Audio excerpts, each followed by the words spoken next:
आज के एपिसोड में आप लोग देखेंगे कि सई विराट के फ़ोन पर कॉल करती है, लेकिन विराट कॉल उठाता नहीं है और सई को मैसेज करता है कि वो थोड़ी देर में कॉल करे। ये देखकर सई बहुत दुखी हो जाती है। तभी आई की आवाज़ आती है और आई कमरे में आ जाती है। तभी आई कहती है कि माँ अपने बच्चों की परेशानी आंखों से नहीं, शक्ल से ही पहचान लेती है। इसलिए तुम बहुत परेशान हो कि मैं जानती हूँ कि विराट तुम्हारे साथ दूरी रख रहा है ना। ये कहती है कि मैं चाहती हूँ आई कि विराट सर और मेरे बीच में सब कुछ सही हो जाए, लेकिन मुझे लगता है कि विराट सर मेरे साथ एक कमरे में भी रहना नहीं चाहते। आई कहती है कि तुम ऐसा इसलिए कह रही हो ना कि कल विराट दूसरे कमरे में सोया था, है ना। अब जानती हूँ आई, तुम्हें याद है कि जब तुम घर छोड़ के चली गई थी, तुम्हारा एक्सीडेंट हो गया था और तुम हॉस्पिटल से घर नहीं आना चाहती थी। तब मैं खुद डॉक्टर से बात करके तुम्हें हॉस्पिटल से लेके आई और तुम दोनों को अलग अलग कमरों में रखा था। और अब जब विराट खुद ही अलग कमरे में रह रहा है तो ये सब देखकर मुझे लगता है कि ये सब दूर जाने की निशानी है। ऐसा हो सकता है कि हम लोग विराट को लेकर उसी डॉक्टर के पास जाएं, डॉक्टर अंजलि गुप्ता, उससे मिलते हैं ना, फिर शायद वह कोई राह दिखाए। सही कहती है, थेरेपिस्ट के पास जाना आइडिया तो अच्छा है, लेकिन क्या विराट सर मानेंगे। अभी आई कहती है, ऐसा कोई तरीका नहीं है क्या जिससे हम विराट को दूसरे कमरे में सोने से रोकें। कहती है, पता नहीं आई, मैं तो सब कुछ करके थक चुकी हूँ। पता नहीं मेरी ज़िंदगी में खुशियाँ अकेले क्यों नहीं आती। मैं तो थक चुकी हूँ, हमेशा एक दर्द और तूफान पीछे पीछे लेके आती हैं। हाथों की लकीरें हैं आई जो कि सब कुछ ठीक नहीं होने देती। सभी आई कहती हैं कि नहीं बेटा, ये सब हाथों की लकीरें हैं और सब सही हो जाएगा।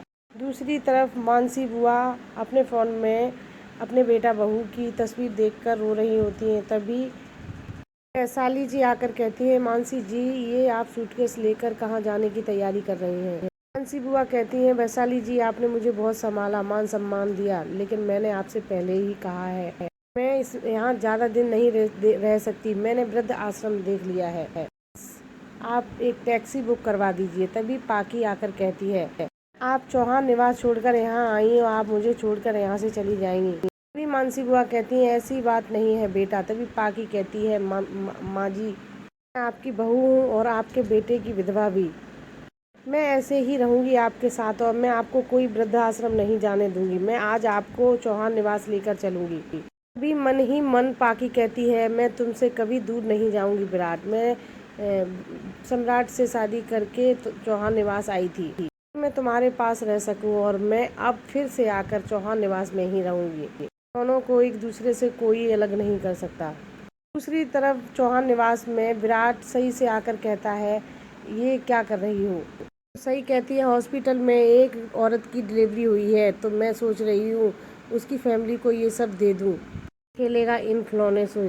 तभी विराट कहता है, तुम्हारे कहने का मतलब ये है कि हमारा बच्चा इन खिलौनों से नहीं खेलेगा, उसके काम नहीं आएगा। तभी सही कहती है, हमारा बच्चा खेलेगा या खेलेगी, हमारा बच्चा तब न खेलेगा जब आप डिसाइड करेंगे कि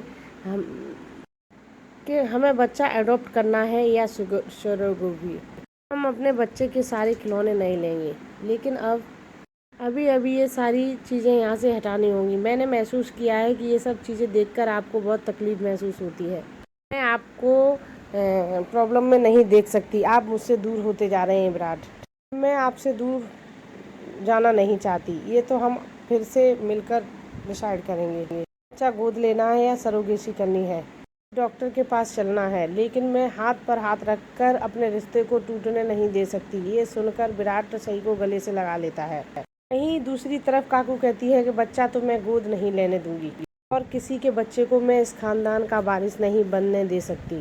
नहीं, बच्चा किसका है, उसके माँ बाप कौन थे। ना, ये तो हरगिज नहीं हो सकता है। सरोगेसी क्या है।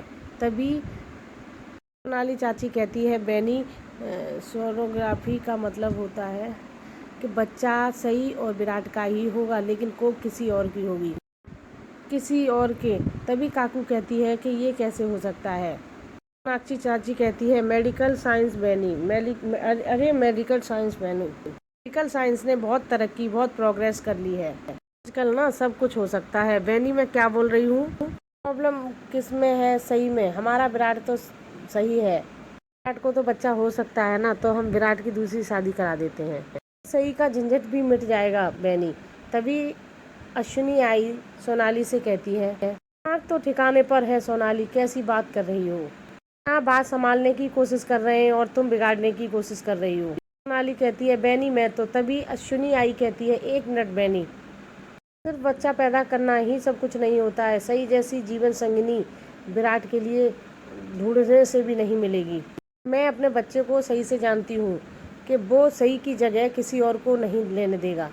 काकू कहती है कि सही की जगह और कोई ले भी नहीं सकता। मैं जानती हूँ कि सही माँ नहीं बन सकती, लेकिन इसके लिए विराट की दूसरी शादी करना ये सही नहीं है। अश्विनी आई कहती है, बेनी हम लोग